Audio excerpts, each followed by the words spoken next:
유대 민족은 전통적으로 여호와 하나님을 믿는 신앙을 기초로 살아왔다고 해도 지나친 말이 아닙니다. 그런데 2차 세계대전이 끝난 후에 유대인들 가운데서 지식인의 상당수가 무신론자가 되어버렸습니다. 그 이유는 2차 대전을 치르면서 유태인이 나치에게 600만 명이 학살되는 무자비한 학살을 보면서 하나님이 살아계시면 이렇게 우리 민족을 이렇게 죽게 만드나? 어떻게 저렇게 처참하게 죽어가는 모습을 하나님이 보고만 있었단 말이냐? 라는 질문을 던진 사람 중에서 대다수 지식인들이 무신론자로 돌아갔다는 것입니다. 사실 오늘날에도 우리 주변에 이와 동일한 색깔의 질문이 다른 형태를 띠고 이제 등장하는 것을 볼 수 있습니다. 이런 질문 때문에 지금도 많은 사람들이 신앙의 문턱을 넘어오지 못한다거나 혹은 신앙의 자리를 떠나가고 있는 게 사실입니다. 그것은 이 세상에서 정직한 사람들이 왜 고통을 받고 부정직한 사람들은 더 큰 소리 치며 잘 사는 것일까? 왜 의인은 고난을 받고 불의한 사람들은 오히려 출세를 하고 권력을 잡는가? 지금 세간에 일어나고 있는 나라를 혼돈시키는 사건을 보면서도 바로 그런 거 아니겠습니까? 분노함이 바로 이것 아닙니까? 저렇게 불의한 사람이 잘 먹고 잘 살고 우리처럼 애쓰는 사람들은 왜 이렇게 어려움을 당해야 되는가?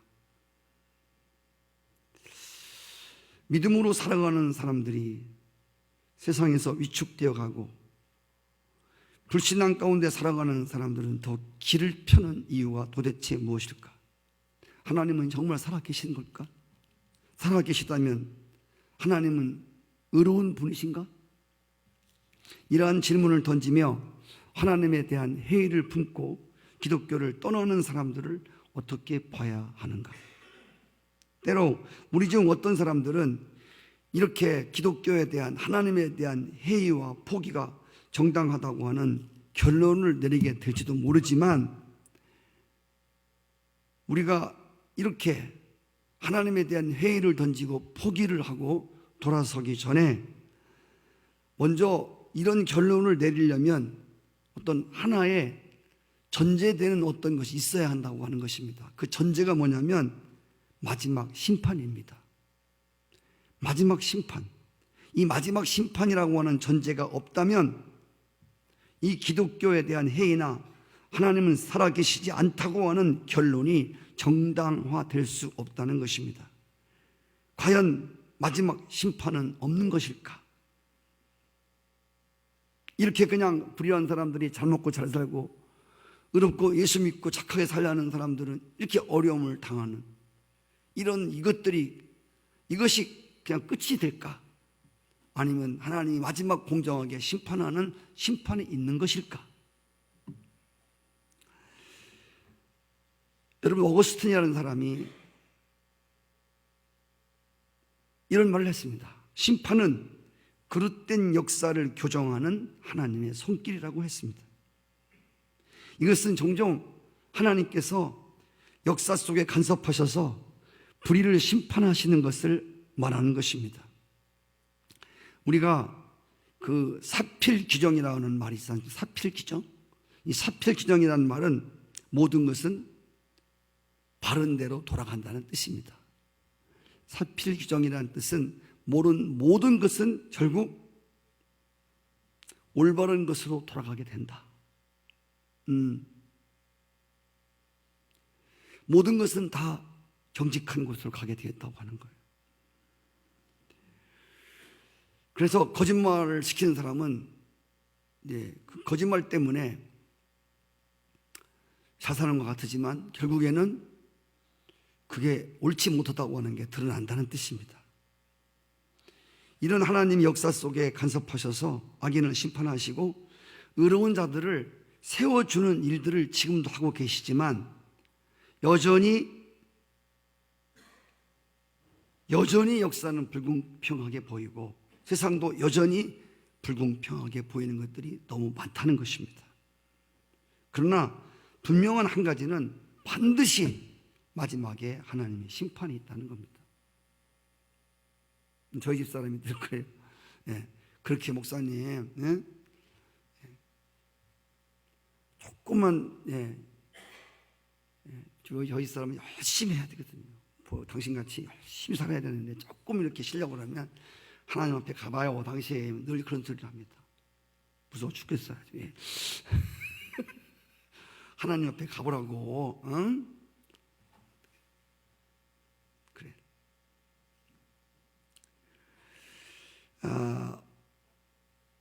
여러분 분명한 한 가지는 마지막 심판이 반드시 있다고 하는 겁니다. 그 마지막 심판 때에 하나님이 모든 인간들의 불의함을 청산하고 오류를 청산하시는 하나님의 정의롭고 공의로우신 심판이 있다는 겁니다.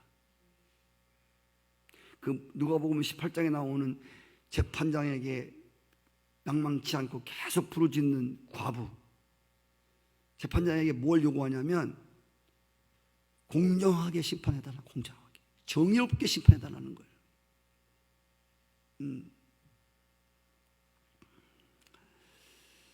그래서 마지막 심판은 꼭 있어야 되고 분명히 있고 그 심판은 지금도 분명히 다가오고 있다고 하는 것입니다.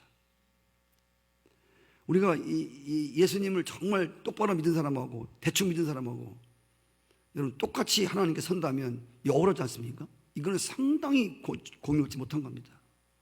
대충 믿은 사람과 생명을 포기하고 믿은 사람과 같단 말입니까? 하나님 앞에 심판 앞에 가면요, 물론 믿는 사람들은 상구 심판이지만 절대 같지 않아요. 그래서 이 땅에서 우리가 시간이 주어지는 기회가 주어졌을 때에 그래서 부지런히 열심을 품고 주를 믿으라는 거예요. 아멘. 예. 그리고 잘 사는 예수 안 믿고 예수 생명 없는 사람들이 잘 먹고 잘 사는 거 부러워하지 말라는 거예요. 왜? 심판이 있으니까 걱정하지 말라. 내가 끝에 가서 정확하게 할 때 걱정하지 말라는 거예요. 여러분, 물론 마지막 승자는요 심판관의 손을 들어줘야 돼요. 아멘이시죠? 아무리 열심히 했어도 반칙으로 열심히 뜯다든지 파울이 많다든지 그러면요 마지막 심판관이요 다른 사람 손을 들어준 사람, 마지막에 손을 들어준 사람이 이긴 사람이에요. 그래서 이 땅에서 억울하고 분하고 그래도 걱정하지 말 것은 하나님이 끝에 가서 공정하게 해주기 때문에 신경 쓰지 말라. 할렐루야. 예. 정의롭게 해주시. 누군 딱딱한 의자에 앉아서 하나님 말씀 듣기가 좋기만 하겠습니까? 나도 소파에 앉아서 코카콜라 먹으면서 통닭 시켜 먹고 싶고 예배 시간에 그러고 싶어요. 누구는 새벽에 일어나고 싶어서 새벽잠 없어서 새벽기도 나오나? 그렇지 않아요.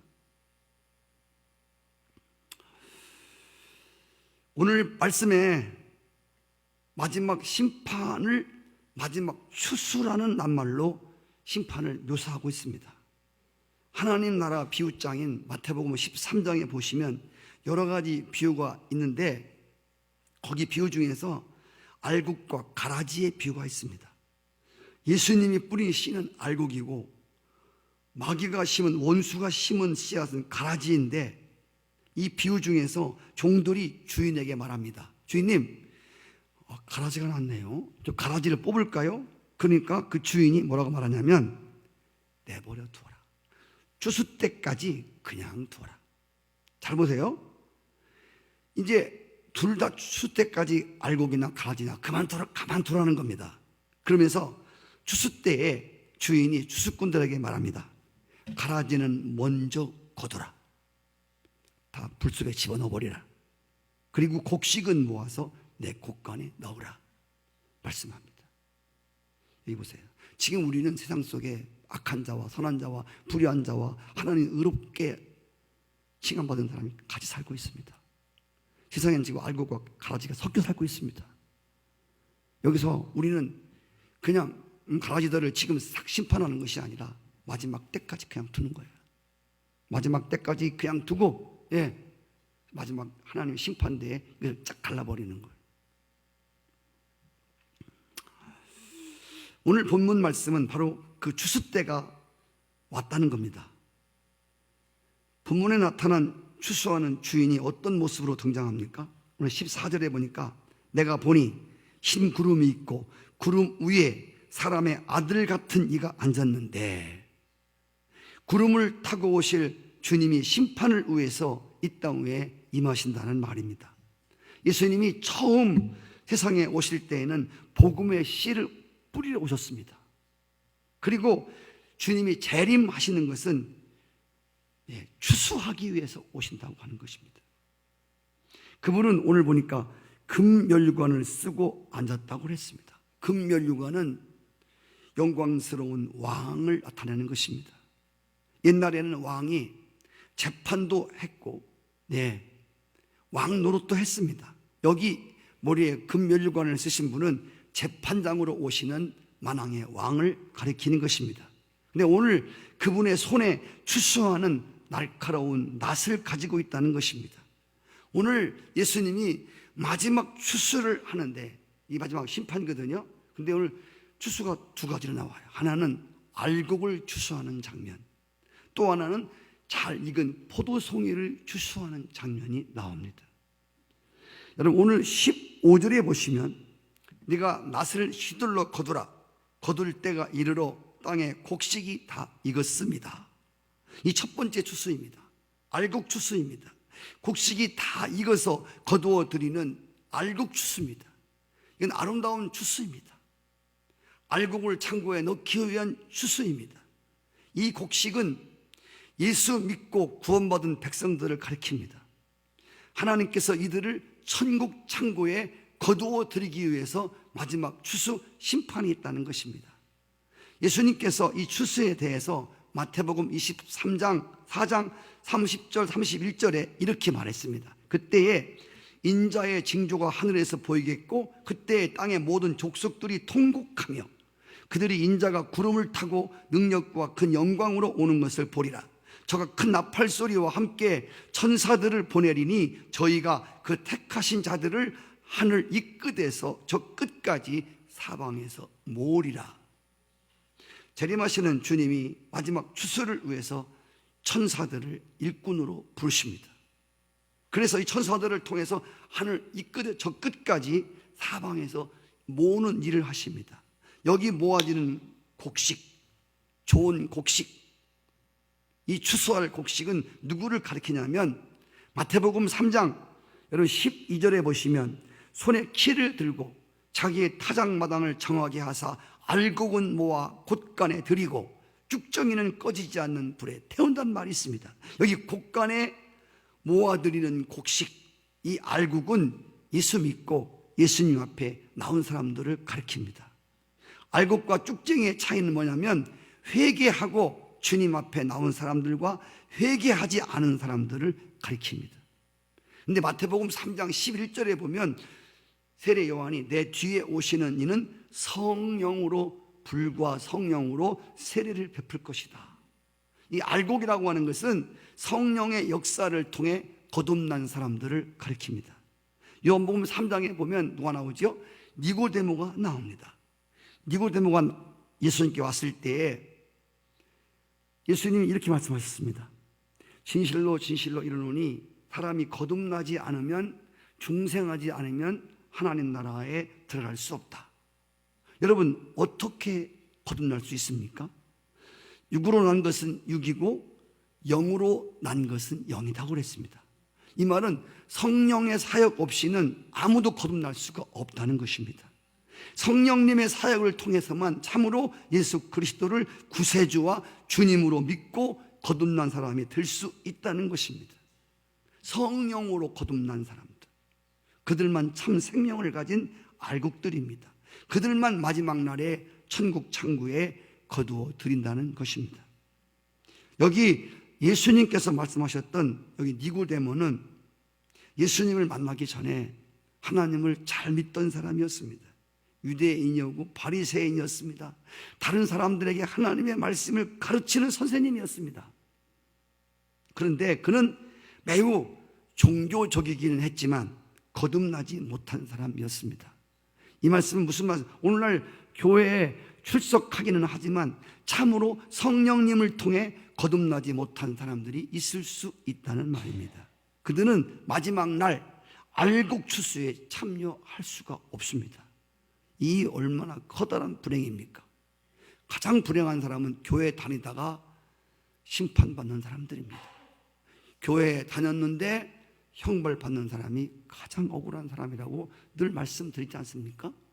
그래서 중요한 건 어설피 믿지 말고 잘 믿어야 된단 말이에요. 저는 처음에 교회 나오는 사람들 보고 말하지, 처음부터 잘 믿으세요.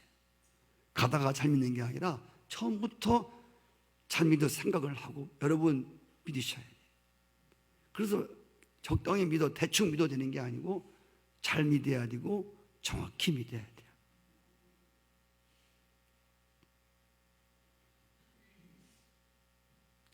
그러므로 우리가 마지막 추수를 바라보면서 진지하게 물어야 할 가장 중요한 질문은, 나 정말 성령의 역사로 거듭난 사실 있는 사람이야? 이걸 여러분 자신 앞에 묻는 여러분 되시기를 바라요. 오래전에 미국과 중국 사이가 안 좋을 때 있었습니다. 이때에 미국에서 활동하던 중국 스파이 한 사람을 체포했습니다. 그런데 놀라운 사실은 이 미국에서 중국 스파이를 잡았는데 이 중국 스파이가 어찌나 미국 사람하고 똑같던지 도저히 구분할 수 없을 정도로, 중국 사람들인데 조선 사람인데 코도 크고 눈도 크고 키도 크고 거기다가 영어를 얼마나 잘하는지 몰라. 도저히 중국 사람이라고는 생각이 되지 않는, 네, 얼굴 생긴새도 미국 사람 비슷한 데다가 제스처 모든 것이 완전히 미국 사람이야. 여러분, 중국이 인구가 얼마나 많습니까? 네. 그렇게 15억이나 되는 그 사람 중에서 이 미국 사람과 똑같은 사람 하나를 찾아가지고 그렇게 훈련을 시킨 겁니다. 똑같이 훈련을. 그죠? 그래서 이 사람이 중국 사람인지 미국 사람인지 구분을 할 수가 없을 정도로. 여러분, 중요한 것은 이 중국 사람이 미국 사람과 똑같이 제스처를 취하고 영어를 하고 코도 크고 눈도 크고 그렇게 생겼다고 해서 이 사람이 미국 사람입니까? 아닙니다. 이 사람은 본질은 중국 사람입니다. 중국인입니다. 그렇게 미국 사람같이 흉내내고 그렇게 훈련시켰을 뿐입니다. 여러분, 예수 믿는 것처럼 보일 수 있습니다. 기도도 잘하고 성경 말씀도 열심히 읽고 성경 교재 훈련도 열심히 훈련하고. 거듭나는 거는, 사람이 거듭나는 건 훈련 갖고 거듭나는 게 아니에요. 성경 공부 열심히 한다 거듭나는 게 아니라고. 성령의 역사 가운데서 우리가 이제 거듭나서 예수를 믿게 되고 구원을 받게 되는 것인데, 보세요. 이 중국 사람은 미국 사람과 똑같지만 미국 사람이 아니에요. 미국 사람처럼 행동하지만 미국 사람이 아니에요. 이 사람은 미국 사람으로 태어나지 않았습니다. 태어날 때부터 중국 사람으로 태어났습니다. 그래서 행동이 그 사람이 누구인가를 말해주는 게 아니라는 겁니다. 우리가 예수 믿는 사람에게는 예수 믿는 사람들의 그런 모습이 있어야 되지만, 더 중요한 거는 행동이 그 사람을 말해주는 게 아니에요. 네? 여기 중국 사람이 미국 사람처럼 행동한다고 미국 사람이? 그렇지 않아요. 원숭이가 사람처럼 한다고 사람이에요? 여러분, 행동을 갖고 그 사람을 평가할 수 없다는 겁니다. 중요한 것은 출생이 그 사람이 누구인지를 말해주는 거예요. 어디서 났냐? 너 중국서 났어? 미국서 났어? 네. 너 미국으로부터 태어난 사람이야? 중국인으로부터 태어난 거야? 미국 사람으로 태어났으면 미국 사람이죠. 중국인에서 태어났으면 중국인이죠.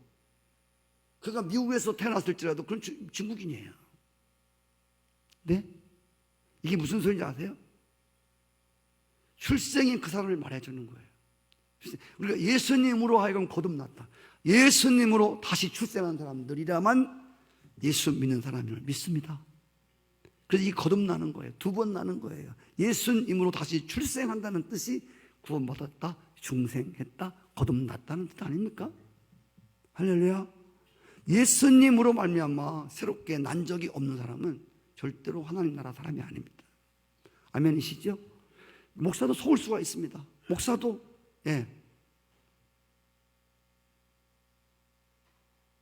그래서 직분을 잘못 줄 수가 있어요. 아까 직분이 그 사람이 뭐 하나님 나라의 무슨 상급을 받는 그런 서열을 말하는 것도 아니고요.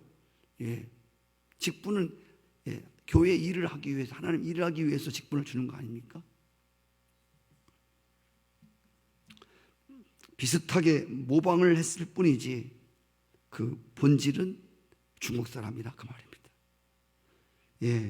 아까 말씀드렸지 않습니까? 겉보기에 기독교인같이 비슷하게 행동한다고 다 그리스도인이 아니라는 것입니다. 그리스도인처럼 행동하고 말하고 그리스도인처럼 노래하고 그리스도인처럼 기도할 수 있다고 하는 거예요. 그러나 중요한 것은 중생한 사실이 없는 사람은, 모방에 성공한 사람일 수는 있어도 그리스도인은 될 수 없다는 것입니다. 이런 사람들은 매우 슬픈 날이 찾아온다는 것입니다. 예수 그리스도의 재림은 그리스도께 참으로 속한 사람들을 영원한 나라로 거두어 드리기 위함입니다. 할렐루야. 알곡들을 모으러 오시는 겁니다. 예수 생명 있는 사람들을, 이 땅에서 예수 믿느라고 고생하는 사람들, 하나님 이들을 불러서 상급의 심판을 주러 알곡들을 거두러 오신다는 거예요. 그런데 여러분, 이 재림하시는 주님은 이 알곡들을 거두러 오시지만 오늘 또 17절에 보면 포도송이를 거두러 온다고 해요. 잘 들으셔야 돼요. 첫 번째는 알곡입니다. 두 번째는 포도송이 추수입니다. 이 포도송이 추수는 뭘 말하냐면 심판의 추수를 말하는 겁니다. 이거는 형벌을 주기 위해서 추수하는 겁니다. 이거는 진노하기 위해서 추수하는 겁니다. 자, 본래 이 포도송이의 그 말씀은 요엘서, 구약 요엘서에서 나온 것입니다. 요엘서 3장 13절에 보면 너희는 낫을 쓰라, 곡식이 익었도다, 와서 밟을지어다. 포도주 틀이 가득히 차고 포도주 독이 넘치니 그들의 악이 큽니다 하고 했습니다. 요엘서라고 하는 구약 전체를 읽어보면 하나님께서 악인들을 심판하시는, 회개를 촉구하고 있음을 알 수가 있습니다. 여기 나오는 포도송이 추수는 단순히 죄인들, 악인들만이 아니라 회개를 거절한 사람을 말하는 것입니다. 사실 우리의 삶 속에 죄나 악이 없는 사람은 아무도 없습니다. 그러나 중요한 것은 회개치 않은 사람은 죄와 악이 그대로 남아있다고 하는 것입니다. 성경은 죄 사함을 받지 못한 사람들, 회개치 않은 사람들을 가리켜 포도송이라고 부릅니다. 하나님이 이 포도송이를 추수하러 오신다는 겁니다. 천국 창고에 드리기 위한 추수가 아니고 말씀드린 대로 진노하려고 하는, 심판하려고 하는, 형벌을 하려고 하는 추수입니다.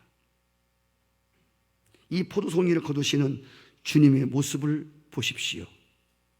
이것은 심판하는 모습입니다. 18절, 또 불을 다스리는 다른 천사가 제단으로부터 나와 날카로운 낫가진 자를 향하여 큰 음성으로 불러 이르되 이 한 낫을 휘둘러 땅에 포도송이를 거두라. 그 포도가 익었느니라. 잘 보세요. 여기 포도가 익었다는 말은 심판의 때가 찼다는 것입니다. 아무 때나 심판하는 것이 아니라 하나님의 때에 심판을 행한다는 말입니다.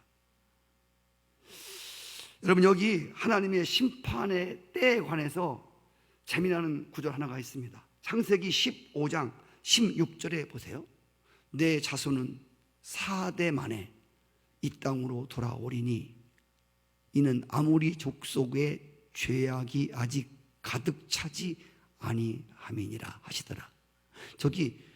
저건 해석해 놨네요. 우리 옛날 성경에는 저기 죄악이 아직 관영하지 아니함이다라고 나와 있어요. 관영. 이 관영이란 죄악이 관영하지 않았단 말은 저기 가득 차지 않았단 말이에요. 영어로 훌 가득 차다. 이스라엘 백성이 4대 만에 하나님 약속의 땅에 들어오는데 중요한 것은 아모리 족속, 가나안 7족속들이 죄악이 가득 차야 된다는 겁니다. 여러분, 가득 차면 뭐가 일어나죠? 쏟아야지요. 가득 차면 익으면 따야지요. 이 악이 꽉 찼다는 겁니다. 더 이상 악이 팽창할 수 없을 정도로 하나님의 심판이 임한다고. 여러분, 지금도 세상에 지금 악이 지금 얼마나 사람이 악해집니까? 악들이 지금 관영하지, 악이 꽉꽉 차 있는 것을 보지 않습니까? 악이 관영한 세상. 소돔과 고모라 땅에도 그랬고, 노아 때도 그랬고, 세상에 죄악이 관영했다. 말은 죄가 꽉 찼다는 말이에요. 자, 그러므로 죄악이 찰 만큼 차게 되면 그때에 하나님의 심판이 있다고 하는 것입니다. 이것은 심판뿐이 아니라 우리가 기도를 해도 응답이 없는 것 같으죠. 여러분, 절대로 기도는 응답이 없는 기도가 없어요. 여러분들이 기도처럼 사실은 기도처럼 해볼 만한 게 없거든요. 시험에 들지 않고 깨어 기도해라. 기도는 공짜가 없어요. 기도는 작은 신음에도 응답한다니까. 우리가 왜 기도하다가 포기하냐면 좀 하다가 응답이 안 온, 떡 주세요 그러면 떡이 뚝 주어지면 기도 안 하는 사람 누가 있겠어요? 하나님 돈을 주십시오. 예수님의 기도 아멘. 돈이 뚝 주어져 있어요. 할렐루야. 이러면 누가 기도 않겠습니까? 예? 형 고쳐 주시옵소서. 아멘. 싹 고쳐졌어. 어떤 사람이 기도 않겠습니까? 여러분, 중요한 거는 기도도 관영해야 돼요. 기도도 차야 한단 말입니다. 기도의 분량이 차. 보세요. 요한계시록 4장에 보면 성도들의 기도는 이 땅의 향이라. 향을 담는 하느님의 천사, 금으로 된 잔이 있어요. 금향로. 거기에 우리의 기도가 이렇게 분량, 기도를 하면 거기에 이렇게 채워지는 거야. 우리의 기도를 갖고 천사가 막 올라가. 거기다 이렇게 붙는 거야. 거기에 써 있어, 이름이. 할렐루야. 거기에 김하용 써 있어. 하나님은 김하용 기도했는데 갖다가 안선희 창에다가 붙지 않습니다. 여러분, 다 내가 이 말은 성경적인 게 금향로가 있어요. 예? 아멘. 졸려? 예. 송희경 금향로가 있는. 송희경이 기도했는데 김하용 잠을 안 가요. 반드시 거기로 가는 거예요. 제가 저희 집사람 많이 얘기하죠. 저희 사람은요, 부부 일심인데도 어디서 배웠나 상급이 틀리다는 거예요. 부부지간도 틀리다는 거예요. 그래서 우리는 헌금도 따로 해요. 감사헌금도 다 개별적으로.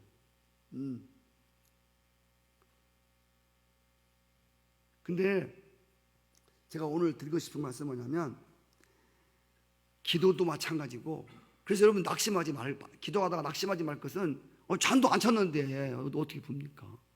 갯돈도 다 부어야 될 거 아니에요. 24개월이면 24개월 부어야지. 23개월을 부었고 왜 갯돈 안 준다고 하면 되겠어요? 갯돈도 다 부어야 나오는 거고, 적금도 다 부어야 타는 거고, 그렇잖아요? 기도도 여러분 관영이 돼야 차야 된단 말이에요. 그 사람들이 이걸 모르니까 기도하다가 그래서 이 기도에 항상 잔이 아직도 차지 못한 이런 사람 너무 많다는 거예요. 이건 제가 여러분들에게 기도를 시키려고 꿈에서 말하는 게 아니에요. 진짜예요. 그리고 여러분, 물로 포도주를 만들 때 예수님 뭐라고 했죠? 6 항아리다가 김용택 집사님 거기다 물을 얼마큼 채우라고 했어? 힘든데 반만 채우라고 했어요? 가득 차. 그때 관원의 관영 가득 찼다. 죄도 가득 차야 하나님의 심판이 내려오는 거예요.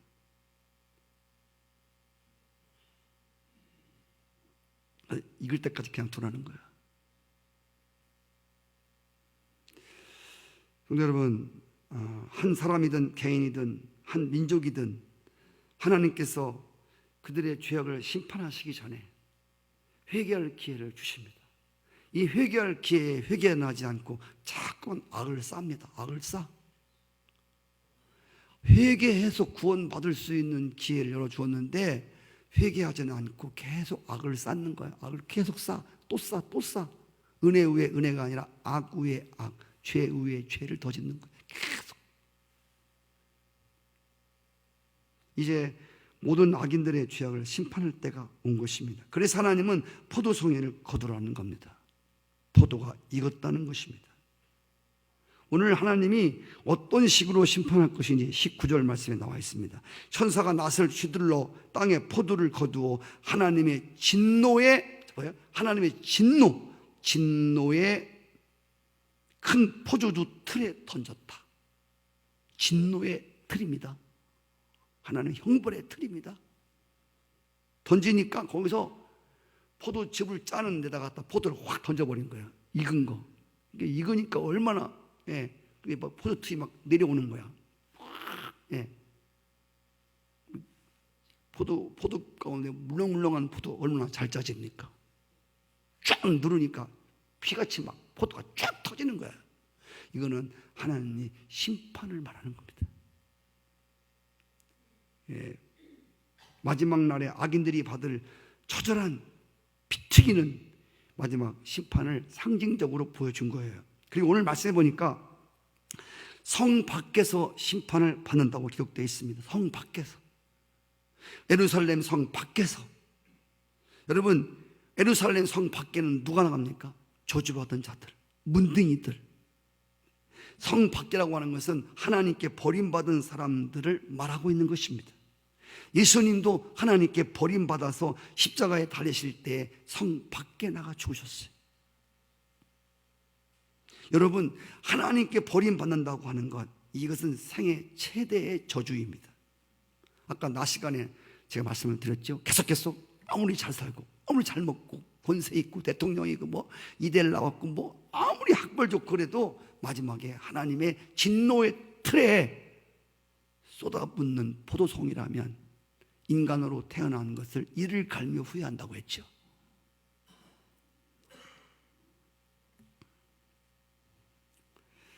하나님께 버림받은 사람이 이 세상 어디에 설 수 있겠습니까? 아무 데도 설 자리가 없습니다.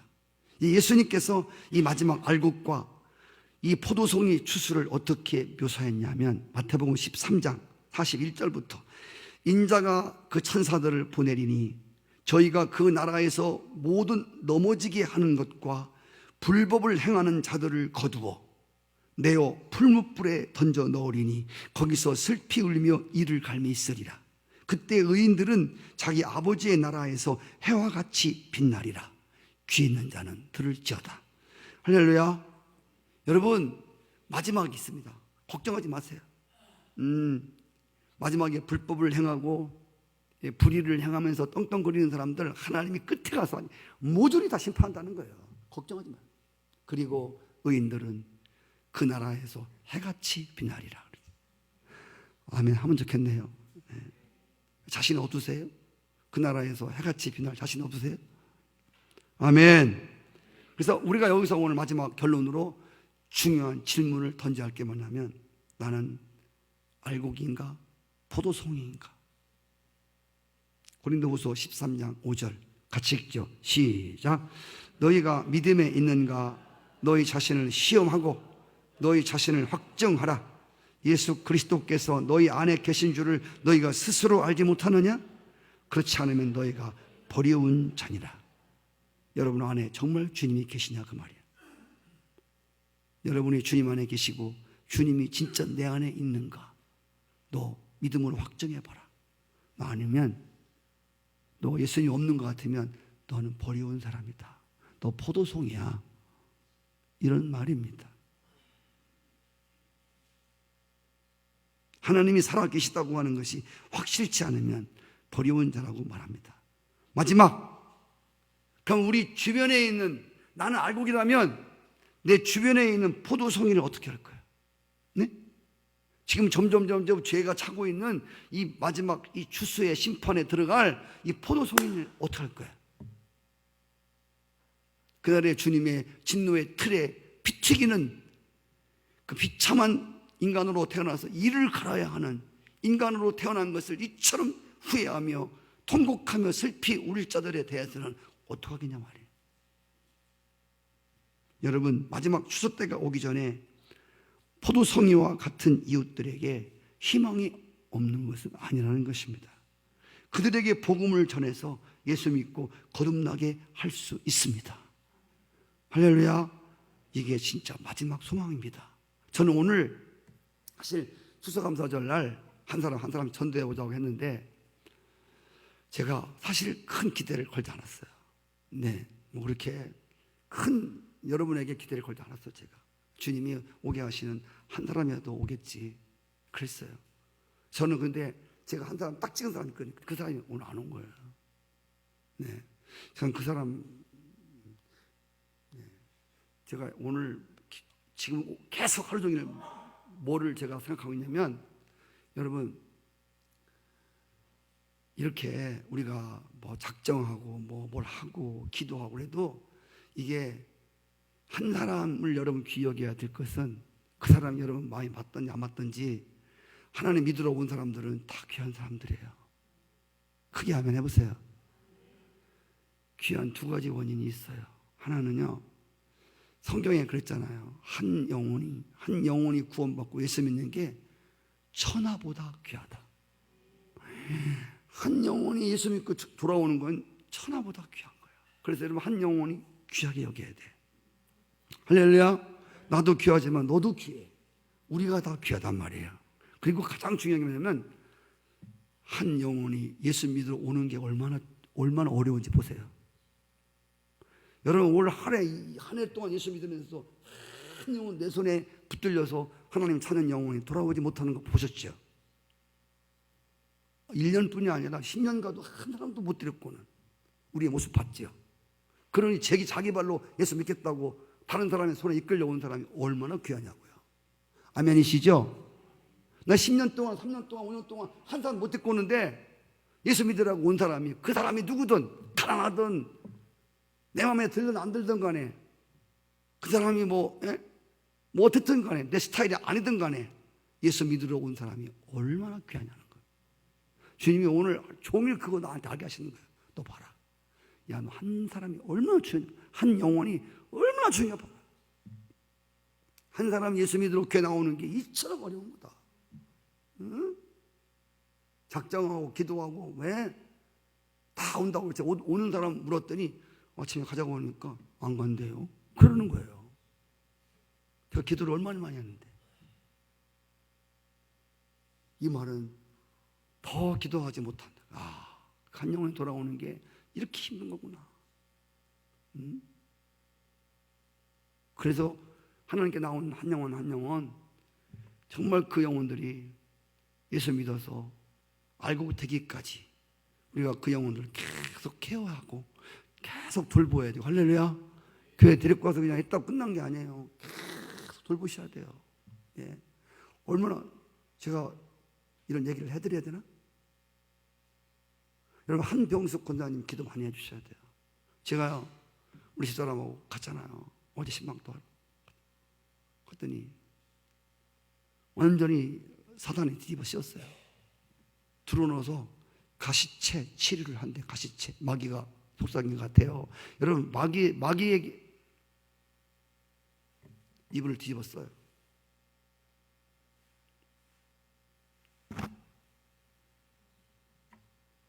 빨리 가세요.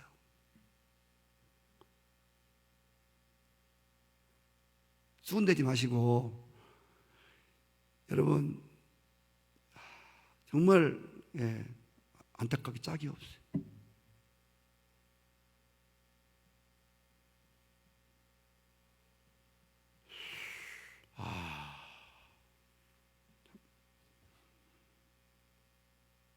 어떻게 그렇게 예수를 믿었나? 근데 본래 그분은 사단이 많이 역사를 하셨거든요. 사람이 너무 아프니까요. 아프니까 사탄이 안 아프게만 해주면 다 하는 거야. 삼체리고 뭐 하나님 여기 계시다.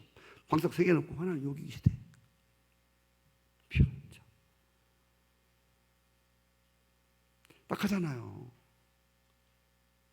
네? 그래서 우리가 믿으러 온 사람들 잘 여러분 피차가 우리가 돌볼 수 있기를 축복합니다. 믿으러 온 사람들 정말 정말 잘. 그리고 마지막에 소망이 없는 것은 아닙니다. 끝까지 복음을 전해서 흉내내는 여러분 신앙생활은 연극하는 게 아니에요. 사람들 앞에 와 인기 명성 인정 와 저분 여러분 거기 춤추지 말라니까. 예수님 그런데 한 번도 안 춤췄어요. 근데 그렇게 춤추는 사람 지금 무지하게 많아. 장로 중에서 무지하게 많아 이런 사람들. 여러분 겉다리 짚지 마세요. 집안 우리 교인들은 그런 교인이 많지 않겠지만 다른 교회는 무지하게 많아 이런 사람들. 돈 200만 원만 주면 장로 세워주는 교회들.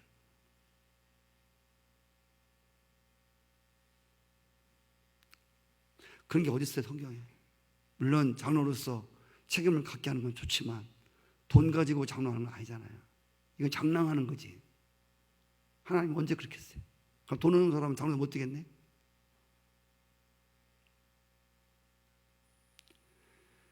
여러분 하나님 나라는요 장난하는 나라가 아니에요. 흉내내는 게 아니에요. 하나님 나라는요 이렇게 꾸미는 게 아니에요. 사람들 앞에서 꾸밀 수 있어요. 신앙 있는 것처럼. 근데 여러분 하나님께 딱 서보라니까요. 여러분들 영혼은 평안하십니까? 여러분 영혼들 안녕하세요? 어떻게 하나님 앞에 기도하면 기도가 잘 터져요? 기도가 그냥 수술 나오는 게 아니에요. 기도 매일 하던 사람도요 조금만 걸리면요 기도가 안 돼요. 기도가 막힌다니까. 안 돼요 기도가 막히면. 그리고 죄 있는 기도는 하나님 듣지도 않고. 그래서 얼마나 우리가 하나님과 이게 계속해서 교통을 해야 되는지. 그래서 여러분 마지막에 알곡 추수가 여러분 추수가 되기를 바랍니다. 포도송이 추수에 끼면 큰일 납니다. 진노의 틀에 쏟아서 부어버리는 거예요. 그래서 말세에는 알곡이라고 하시는 분들은 열심히 복음을 전하셔야 돼. 주변에 포도송이가 그렇게 심판에 이르지 못하게. 아멘이시죠? 제가 우리 교회 다른 교회 사람 데리고 라는 소리는 아닙니다. 다른 교회에서 신앙생활 바르게 못할 것 같으면 여러분 끌고라도 오셔야 돼요. 아멘이시죠? 예. 저는 뭐 교회 다른 사람 데리고 오는 걸 별로 좋아하지 않아요. 근데 거기서 본성으로 이렇게 흉내내게 하다가 어떡하려고 그래요? 그거 안 통한다니까 하나님 나라에. 사람들은 몰라요 그걸. 사람들은 좋은 줄 알아요 신앙이. 그런데 하나님 앞에서는 절대 그렇지 않아요.